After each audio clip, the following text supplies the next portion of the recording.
Aquí yace la guerra con todos sus muertos. Que descansen en paz todos sus vivos. Paul Brito, escritor colombiano. Bienvenidos a un nuevo capítulo de Relatos Olvidados de la Guerra, con Sara Carrascal, Alejandra Ruge y Camila Narváez.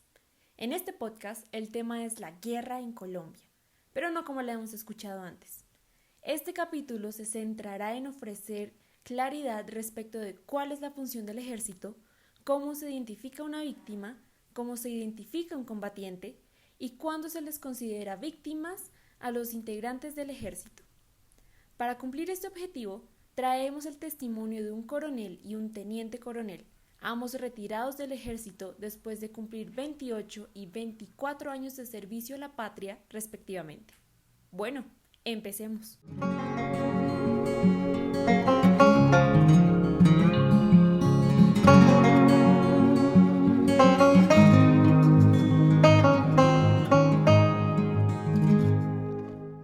En la guerra se pueden diferenciar tres grupos esenciales que la conforman: el que ataca, el que defiende y los que quedan afectados por este enfrentamiento.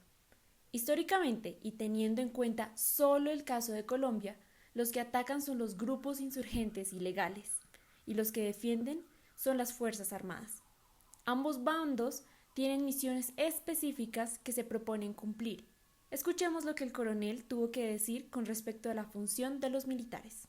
Bueno, el ejército es una de las fuerzas armadas del país. Está la Fuerza Aérea, la Armada, que es la Fuerza Aérea se encarga de controlar y de defender la soberanía aérea del país. La Armada, que es la que se encarga de proteger y defender las fronteras marítimas. Y el ejército, que tiene la misión de defender los bienes y la honra de los ciudadanos colombianos. Es decir, poder defender la soberanía colombiana ante la amenaza externa que pueda presentarse. Puntualizando lo mencionado por el coronel, en la Constitución Política de Colombia de 1991, capítulo 7, artículo 217, se establece que las fuerzas militares, abro comillas, tendrán como finalidad primordial la defensa de la soberanía, la independencia, la integridad del territorio nacional y del orden constitucional, cierro comillas.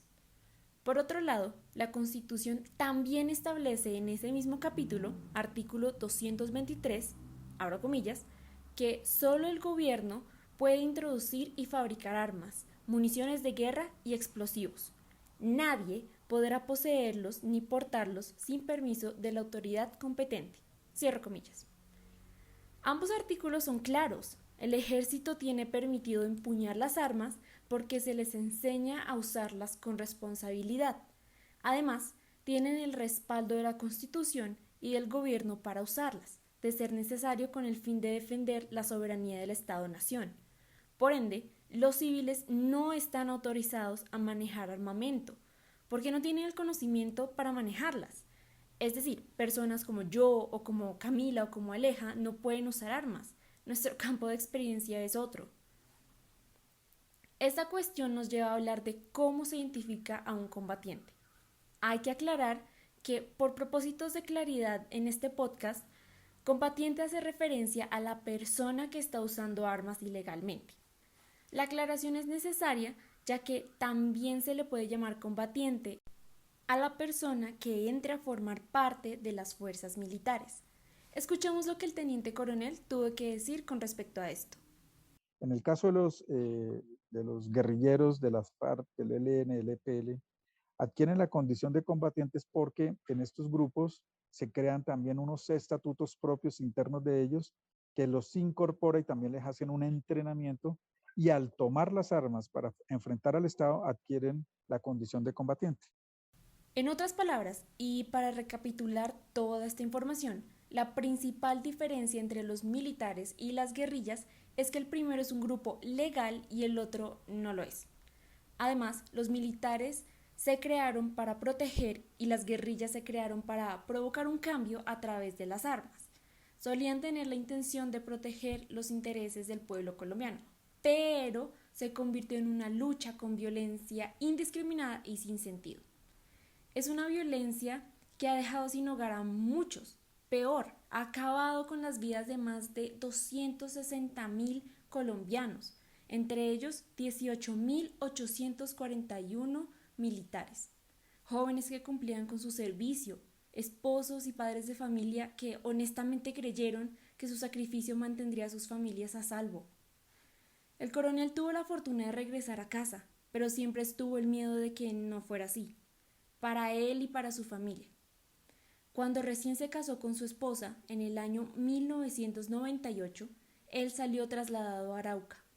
Era tan terrible el miedo de la señora por estar en esa zona del país que una noche ella reaccionó. Se escuchó una explosión cerca de donde ellos dormían. Antes de que el coronel pudiera coger el fusil que mantenía al lado de la cama por si debía salir de imprevisto, la señora estaba sentada en la cama con el fusil en la mano. No sé dónde sacó el valor ella para no volver a la casa de sus padres. Sin embargo, el coronel no se considera víctima del conflicto, ya que, de acuerdo con la definición dada por la JEP, víctima son aquellos que individual o colectivamente sufrieron daños como consecuencia de las acciones u omisiones presentadas en el marco del conflicto armado. Para él, lo que vivió es parte del trabajo. Escuchemos lo que el coronel dijo al respecto. Una víctima es una persona o un grupo de personas que está amenazado en sus libertades, en sus derechos.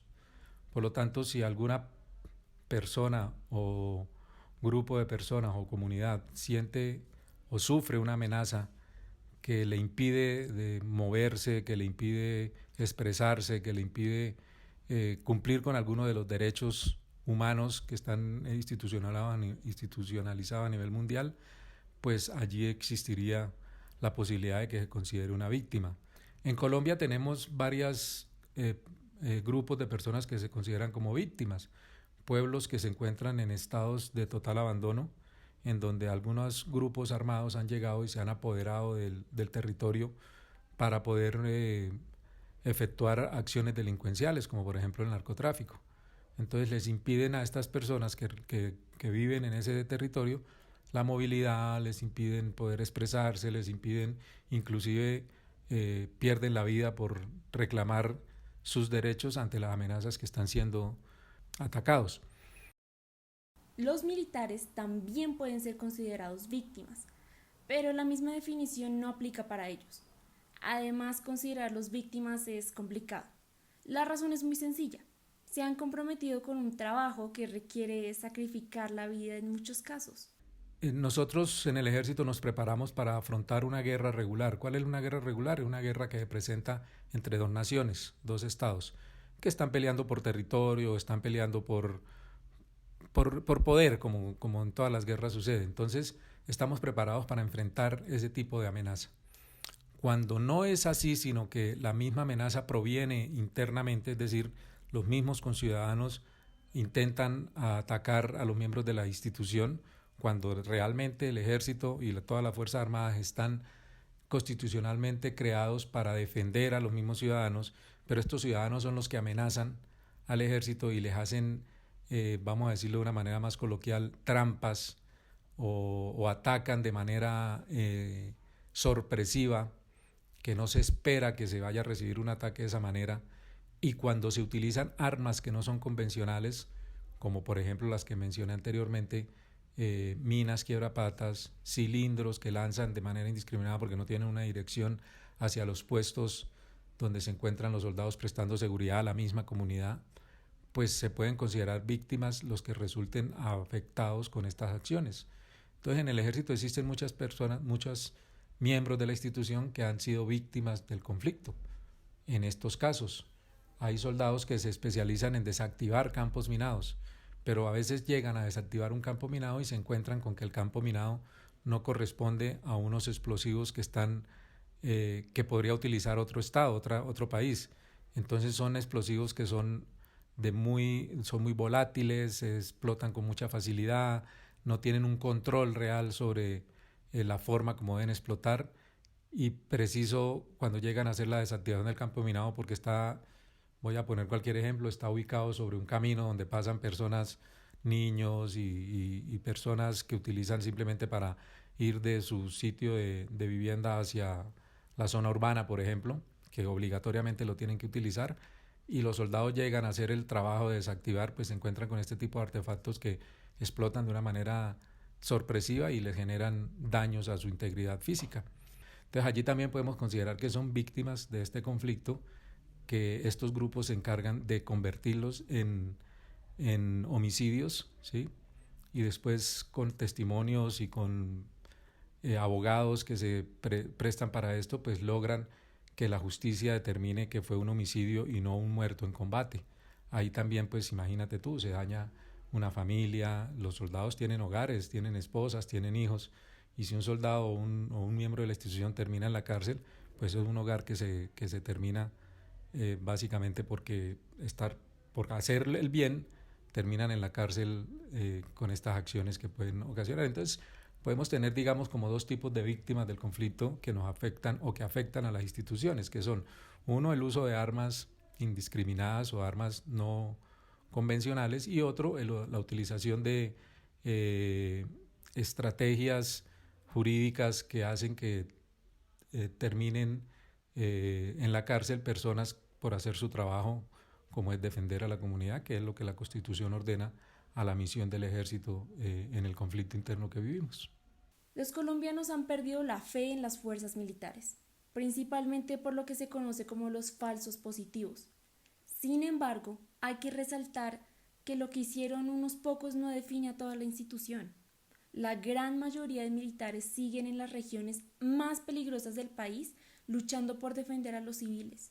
Otros están en la cárcel, acusados de crímenes que no cometieron. En todo esto, no hay que olvidar que las acciones del ejército son la reacción del ataque provocado por unos combatientes extremistas. No hay que olvidar que todos tienen familias que también sufren. No hay que olvidar que los soldados también pagan el precio de la guerra.